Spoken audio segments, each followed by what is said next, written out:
hari Sabtu pekan yang lalu kita membicarakan tentang alamatu sihhatil qalb, tanda-tanda sehatnya hati manusia yang kita ambil dari kitab Ighathatul Lahfan karya Al-Imam Ibnu Qayyim Al-Jauziyah rahimahullah. Baru poin pertama yang kita bicarakan bahawa alamat tanda hati seseorang hamba itu sahih adalah al-muwadhabah ala dzikrillah wal ikthar min dzalik, yaitu hati tersebut senantiasa berzikir mengingat Allah Subhanahu wa taala dan memperbanyaknya setiap saat. Dan kita garis bawahi bahwa salah satu dari bentuk zikir itu adalah majlis ilmu, sebagaimana kata Nabi sallallahu alaihi wasallam, "Idza marartum bi riyadil jannati farta'u."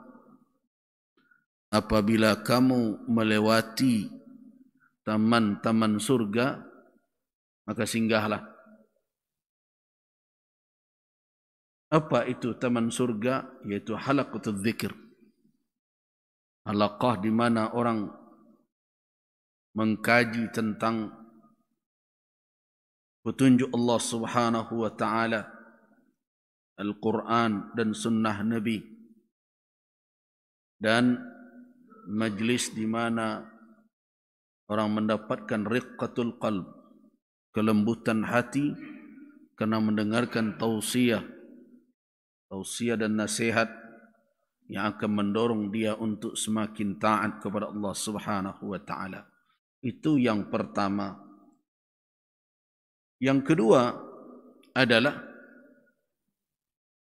ay ya'lama 'inda fawatil wirdi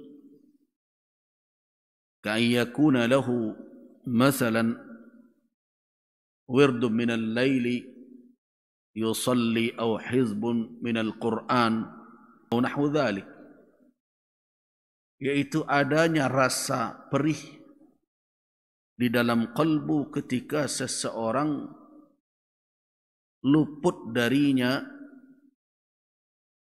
kesempatan untuk mengamalkan ibadah rutin yang dia biasakan. Ada ketidaknyamanan batin yang menjadi aurat, sesuatu yang dia rutinkan. Seseorang merutinkan pagi hari membaca zikir misalnya. Sesuatu saat karena kesibukan atau berbagai macam halangan sehingga dia terlalai dari wiridnya itu. Ketika dia lalai atau terluput darinya atau tidak sempat dia melakukan, ada suatu rasa ketidaknyamanan bahkan perih di dalam dadanya. Mengapa saya tidak sempat memiliki waktu padahal itu tidak lama? Ini kata Ibnu Qayyim merupakan salah satu tanda hati orang itu sehat. Ketika ibadah rutin dia tertinggal suatu saat, suatu kali disebabkan berbagai kesibukan kehidupannya, ada ketidaknyamanan di dalam hati. Tetapi wahai kaum muslimin, untuk sampai ke tingkat itu, sebenarnya manusia harus meningkat dari tangga demi tangga, dari langkah demi langkah yang harus mereka lalui. Karena untuk sampai merasakan perihnya hati karena tinggal amalan rutin, walaupun itu sunat sekalipun, tidak mudah begitu saja muncul di dalam kalbu. Nah, dari mana orang melangkah terlebih dahulu? Ada 7 tingkatan dan ini adalah tingkatan yang ke-6. Yang pertama, adanya rasa tidak nyaman ketika seseorang melakukan perbuatan yang tidak diridai oleh Allah Subhanahu wa taala atau terjatuh ke dalam kemaksiatan. Dia lakukan apa yang dilarang oleh syarak. Ketika dia terjerat dengan perbuatan itu, ada rasa menyesal, menyalahkan diri atas perbuatan tersebut. Ini adalah tingkat yang paling bawah alamat kesihatan kalbu insan. Jadi kalau ada orang yang berbuat maksiat santai-santai saja hatinya, tidak ada rasa gelisah sedikit pun, data si negari kenyo maunya makanan halal maunan haram tak berbeda. Pokoknya apa yang dia hadapan lantuang tarik gitu. Tidak ada hatinya sedikit pun gelisah ketika dia melakukan kemaksiatan kepada Allah. Itu adalah pertanda kalbu tersebut telah menjadi mayit. Itu adalah kalbu yang sudah menjadi bangkai, ibarat jasad yang sudah tidak punya ruh. Walaupun digores sekalipun, dia tidak akan merasakan perihnya luka tersebut. Jadi itu tingkat dasar. Orang mulai menyalahkan dirinya karena kekeliruan yang dia perbuat. Karena perbuatan dilarang yang dia lakukan. Tetapi kalau dia tidak merasakan itu, maka itu pertanda bahwa hatinya tidak dalam keadaan sehat. Bahkan yang dikhawatirkan orang tersebut telah memiliki hati yang mati. Karena tidak ada lagi sensitivitas ketika dia melakukan perbuatan yang dibenci oleh Allah Subhanahu wa taala, dia santai-santai saja. Ini tingkat dasar. Kemudian yang kedua, seseorang apabila sudah sampai pada tahap 1, kemudian terus dia pupuk semangat itu, maka dia naik kepada peringkat berikutnya, ketidaknyamanannya berada di tempat di situ dibuat sesuatu yang tidak diridai Allah walaupun dia tidak terlibat.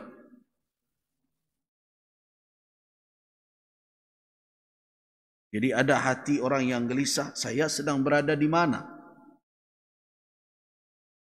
Walaupun dia tidak terlibat dengan kemaksiatan tersebut. Tetapi dia tahu bahawa tempat-tempat seperti itu bukan tempat yang dipandang oleh Allah dengan ain, dengan pandangan ridha.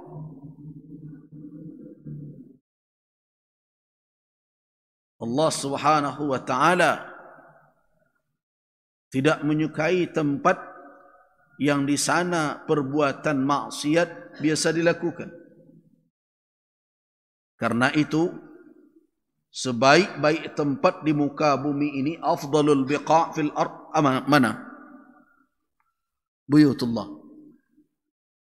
Rumah-rumah Allah, masjid.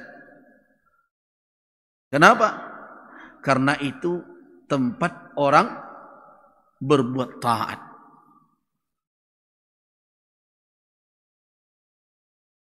Jadi kalau meningkat kesihatan kalbu seseorang dari sakit atau gelisah hatinya berbuat kemaksiatan, kemudian dia menjadi tidak nyaman berada di tempat di situ dilakukan kemaksiatan walaupun dia tidak ikut terlibat dalam perbuatan itu. Karena itu, orang yang memiliki hati yang sehat akan menghindar dari tempat-tempat yang bisa menjerat dia dari kemaksiatan tersebut. Ini adalah peringkat yang kedua. Kemudian berikutnya, peringkat yang ketiga, Apabila hati seseorang semakin sehat, dia menghindar dari jalan-jalan yang akan membawa ke tempat kemaksiatan dan yang akan menyeret dia kepada perbuatan durhaka, maksiat kepada Allah. Dia tutup segala pintu. Dan itulah makanya ketika kita menemukan larangan-larangan syariat, syariat tidak melarang ainul maksiat saja. Bukan hanya perbuatan maksiat saja yang dilarang oleh syarak. Tetapi syariat melarang jalan yang menuju kepada maksiat tersebut. Contoh perzinaan. Perbuatan zina jelas adalah perbuatan yang keji. Tetapi di dalam syariat kita temukan bukan hanya zina saja yang dilarang, tetapi mendekatinya.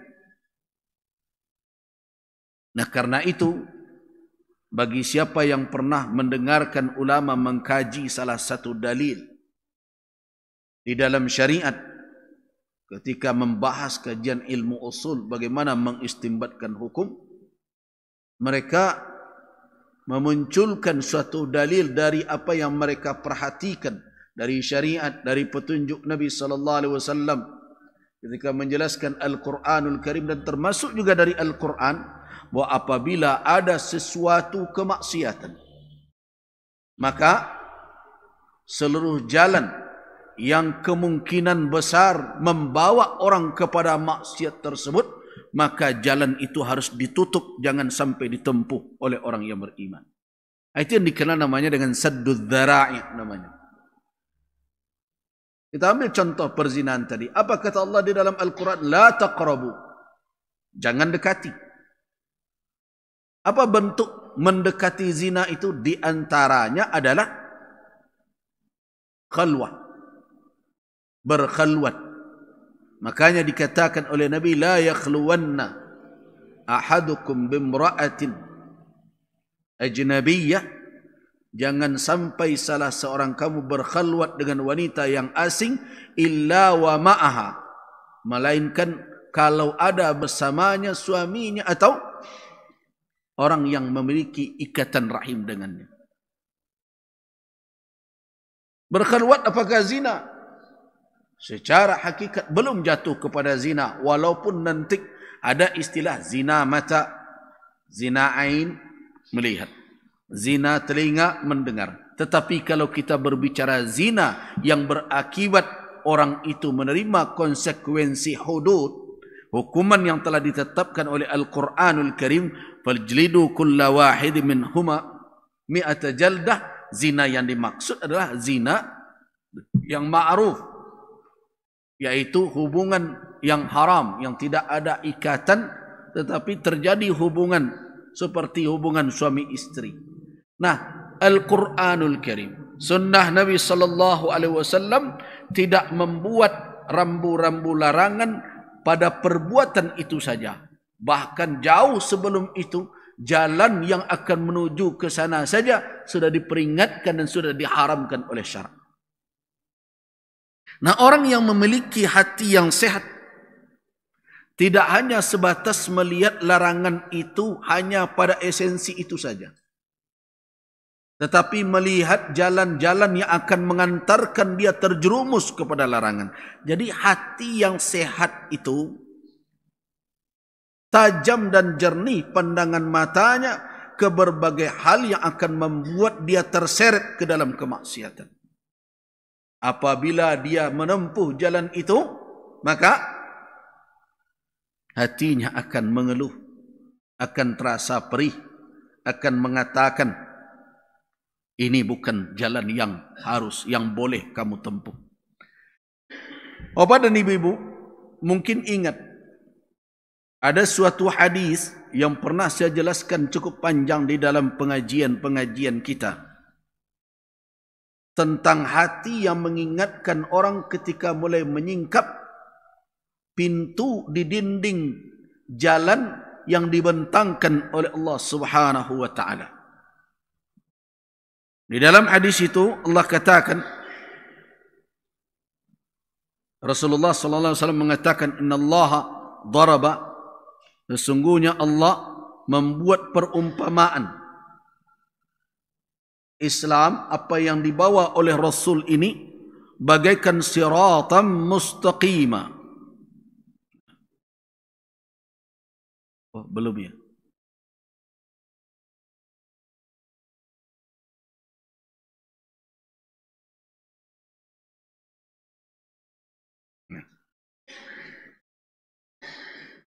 Allah Subhanahu wa taala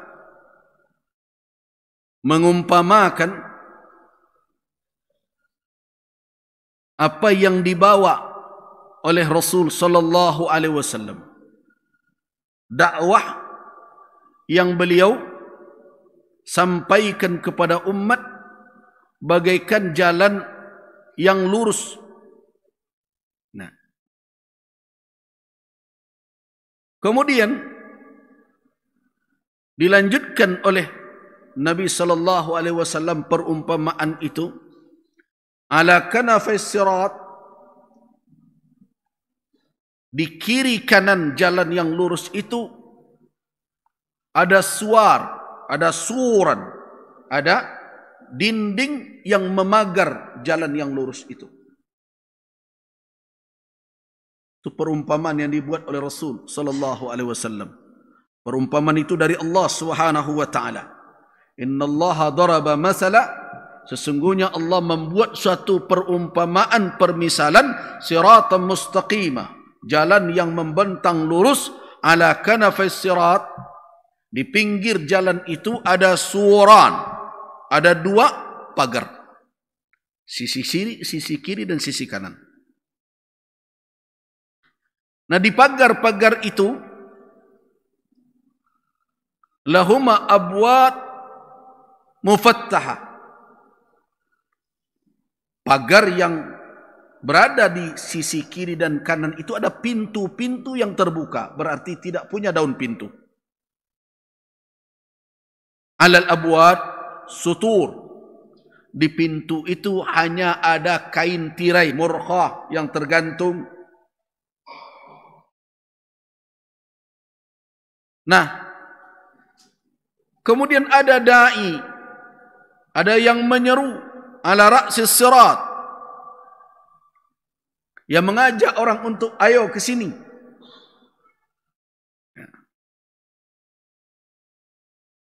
Ada yang menyeru dan diperintahkan oleh Allah, ayo masuk, tempuhlah jalan ini.